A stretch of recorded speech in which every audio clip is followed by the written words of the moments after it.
guys, it's Sam and this is my September wrap up. September went by so fast, but was also incredibly long. Some of these books I felt like I read months ago. So if any of these synopses don't come to me super quickly, it's because it feels like I read them 3 months ago. It's wild. But I read 10 books this month. I was trying to finish an 11th, but it was Babel by R.F. Kuang, which I'll be talking about tomorrow here for book club. I have a little less than half to read still. Ooh, this is one of the only times I've actually been right under the limit with book club. So 10 books, very exciting. But 10 books, and I don't think any new favorites, a lot of really good books, but none that were blowing me out of the water necessarily. With sort of one exception. We'll get to that. First, I finished up The Burning God by R.F. Kuang. This is the final book in the Poppy War series. I've already done a full review on this and a discussion, so I'll link that on the screen. So obviously, since this is the finale, I can't go into much detail, but this was good. I liked the first half of this more than the second half. I really feel like this book could have been split into 2 books because there was things that were happening that I feel like could have been 1 book each. So I kind of wish we would have had more time, a little more build up with certain things. I still continue to feel like I really love Rin as a main character, but a lot of the side characters just kind of fall flat for me in this series, don't seem to have a ton of impact. And the series is so much more about themes and things, and the themes of war and how pointless war can be, and people that are raised sort of during war and for war and all of that kind of stuff. The series continues to be very brutal, and the ending I think fit, although wasn't really necessarily satisfactory for me either. Like I said, I have more of my thoughts in my review, but as with all the books in the series, do be warned, there's a ton of triggers for war, xenophobia, animal death, rape, torture, racism, sexism, all of it. If you've gotten to this book, you probably know that by now. But as far as a ranking of the books in the series, I would say the Poppy War is still my favorite. That was the one that I rated 5 out of 5 stars. This one is a 4.5, it's my second favorite, and then The Dragon Republic is my third favorite with 4 stars. I then read The Bone Shard Daughter by Andrea Stewart. This is our seasonal book club pick for Patreon. So every season we read a book together, and then I do a live show just for patrons, and we discuss the book, and we also talk about it on Discord throughout the time that we're reading it. This is the first book in, I believe, an adult fantasy trilogy. It follows the main character Lynn, who's supposed to be the Emperor's heir, but years ago she had a disease that apparently wiped out most of her memories, and her father will not give her the heirdom until she sort of proves herself, and she wants access to this bone shard magic that he has, because that is kind of how they rule the kingdom and where all their power comes from. The synopsis makes it sound like we're only following her. We're actually following a couple of other characters as well. We're also following a man in search of his wife who was taken on this ship somewhere. Women disappear a lot in this world and are taken for reasons unknown, and so he's trying to find her, and he sort of gets wrapped up in some of this stuff going on in the Empire. And then there are 2 other characters, one who wants to sort of lead a rebellion, and the other one who is sort of a part of the nobility class, and they are in a sapphic relationship, and so we follow them as well. So there's a lot of pieces moving here, and honestly, I really wish the book kind of just stuck to Lynn, our main character. I found her kind of the most interesting. I do really like the guy as well, the more that we got of him, but ultimately I felt like Lynn's story was much more interesting, and especially the 2 other women. I'm not really sure why we were following them a ton. We got some supplemental information from them, but nothing that I don't think could have been added in with Jovis, who's the guy's POV of his story. So yeah, this dragged a little bit for me. I felt like I wasn't necessarily caring a ton. There are some interesting things about the bone shard magic and the twists, which some of them I did see coming, some of them I didn't quite. And I'm intrigued enough to, I think, continue the series, but I gave this 3.5 out of 5 stars, 3.5. And I feel like if I don't read the second book soon, I will lose interest in this. Parts of it are already slipping from my mind. So I liked this, but didn't love it. There are triggers in here for blood, death, child death, body horror, and animal death. So it is a little bit darker, but I will say it was written sort of in a YA-ish style. So I feel like this might be kind of good for a crossover book if you're wanting to get into darker things but you're used to reading more YA.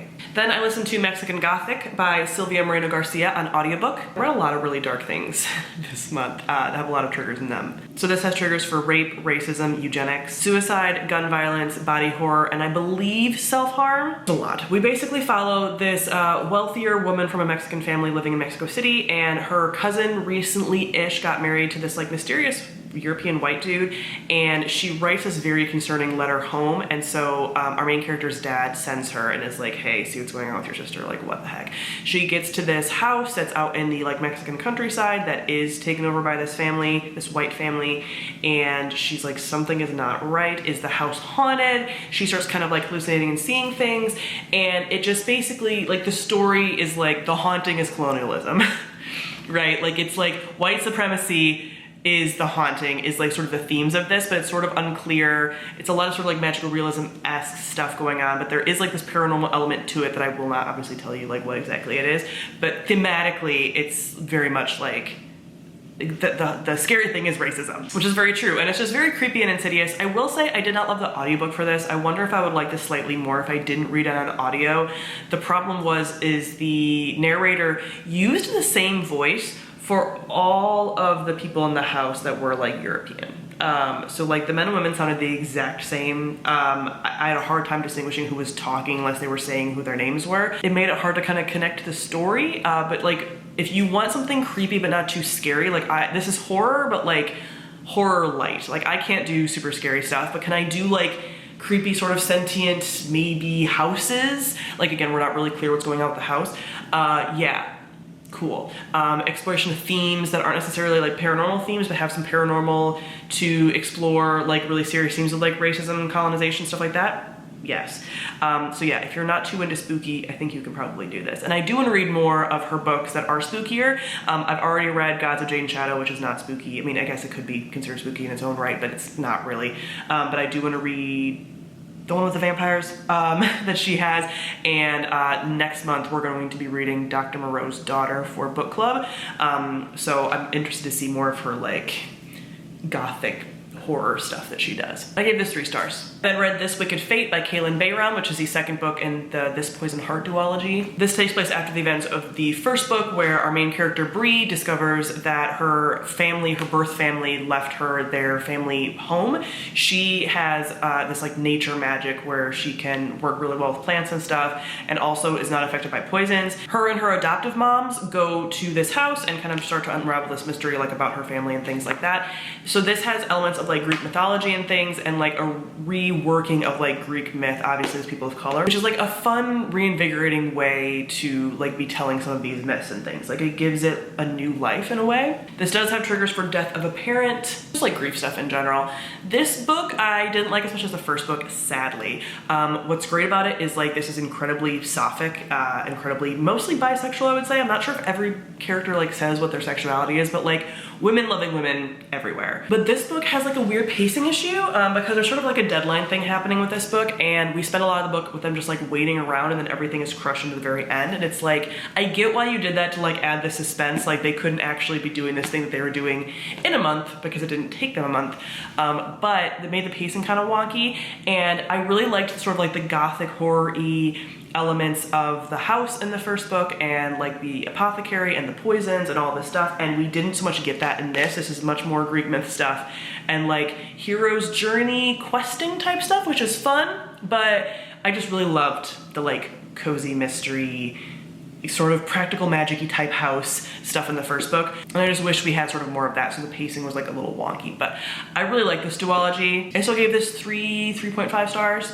The first book I gave a 4 star, so if you're interested in some like fun YA that has Greek mythology with like a new twist on it, has nature magic, has poison, sort of like witchy kind of stuff, this is a good vibe. Then I read Under the Spring Door by TJ Klune. This is a standalone contemporary fantasy, follows our main character who's kind of an awful person, I mean very much an awful person. And he dies at like the beginning of the story, and then he is taken to sort of like this way place as a ghost to potentially move on. And so he meets this little sort of like found family at this sort of like way station between life and death, and has to sort of figure out like sort of life beyond and all of that. This does have an Achillean relationship in it as well, and it does cover some pretty heavy themes, but in a way that is very respectful and still feels kind of cozy, but just know that there are some dark, heavy themes in here because we're dealing with death. So there is death, and that includes murder, suicide, child death, and then has some like sexual harassment lightly, and covering of like panic attacks and things in here as well. So I really love the setting because I love a between life and death story, you know, characters that deal with the dead, things like that.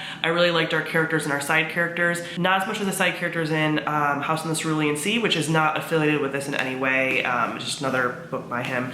But I still liked our little found family, and I just liked the themes of death as a bureaucracy, because there's almost like a business side of death here, and sort of what TJ Klune has been doing with like magical bureaucracy stuff. Like he kind of has that theme in place with a lot of his books now, and just the way that like someone would react to different types of death, like suicide, you know, like being murdered, things like that. I just like those kinds of death exploration things. There were things about sort of like the pacing.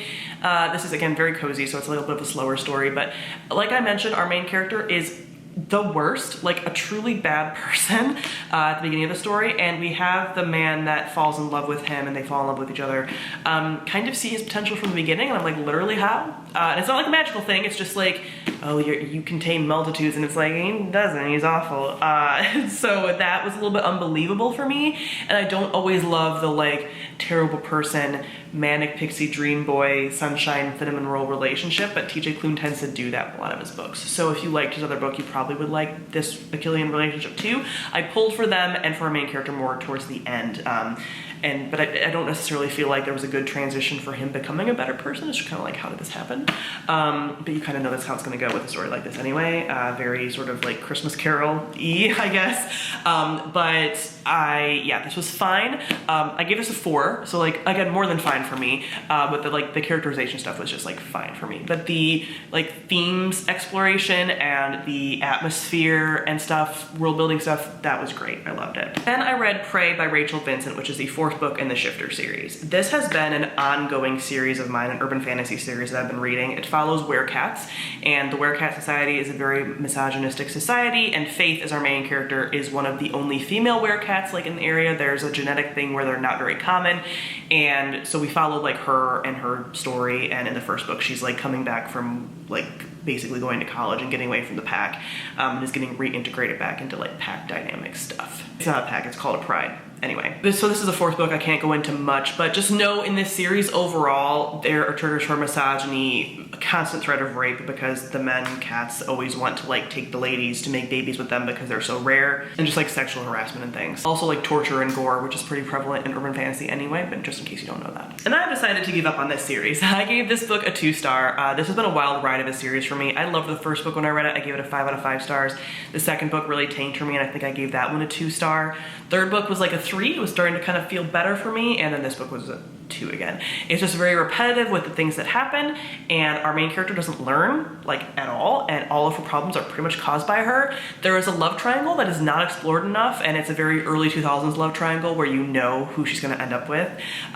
It's like so obvious, and like that dynamic is kind of toxic. The other guy I actually like way more, and I think is a better fit for her, and there's like no chance, and there's just a lot of like pointless filler in these books. So much of these books are like us hearing what the characters are like eating and like sitting around and talking, and a lot of the like side characters, I couldn't tell you anything about them. They feel like just cardboard cutouts of people in the background. I just don't care. So I decided to DNF this. I read the synopses for the next 2 books and I was like, this is not going to be a fun time for me. This is just not the urban fantasy for me, so I want to spend more time reading other urban fantasies, and I wasn't doing that because I wanted to finish the ongoing series I had, and this is one of them. So I'm like, nope, I will put this aside, not for me, and read some other, hopefully better for me, urban fantasy. So yeah, 2 stars. Then I read 2 series, or like 1 series I finished, and another series I continued. So I'm gonna talk about them in tandem, although I read them like every other book, but I'm gonna talk about them all as one. So first I read books 2 and 3 of the Kate Daniels series by Alana Andrews. All of these urban fantasy series, by the way, I read for a Shift-a-thon, which is the readathon for urban fantasy and paranormal romance that Matthew and I did this month. So I read 3 books during Shift-a-thon, which is great. But Magic Burns is book 2. This has triggers for gore, sexual harassment, death of a parent, and some self-harm. And then Magic Strikes is book 3. This has triggers for cannibalism, gore, and rape as well. Most urban fantasies, like I said earlier, are gonna be gory. So this urban fantasy series takes place in magical Atlanta, where sometimes magic is up, so magical things work, and creatures are more prevalent and things like that. And sometimes tech is up, and that means like cars and telephones and guns and things work. And this is constantly fluctuating. I would say magic is probably more prevalent, but it goes back and forth. And our main character of Kate Daniels is something supernatural-y. We don't quite know. This is a very slow burn meta part of the plot. But she also works for sort of like a paranormal task force. She was previously like a bounty hunter mercenary, and she's just an all-around badass, and I love her. But in the first book, she got sort of involved in the politics of the world, which involved the pack, which are all of the shifters in the world, the people who are like the necromancers that actually control vampires. Like, vampires aren't their own sentient things, they are controlled by necromancers. And then I feel like there's other subgroups, but yeah, it's like every paranormal creature is present in here. And I love these. I love the continued evolution of this story. I love, there's some campiness to it, which I really dig. Kate holds her own a lot, which I really enjoy. Her mouth can get her in trouble sometimes, but I love it. Like, she can really back it up. She is very loyal to people, and she's constantly fearing that like she's gonna put people in danger. And then there's this evolution of this like very, very, very slow burn romance with potentially the leader of the pack, who is a were-lion, and they really go head to head. Like, he still has some alpha male shit, right? But she can give it back in a way that is very satisfying, and that's like a slow burn thing going on that I like really dig. And yeah, it's just a very fun series. So I'm looking forward to the evolution of this. I believe there's 9 books, so I've read about a third of them so far, and I will continue to read these. I fly through them so fast.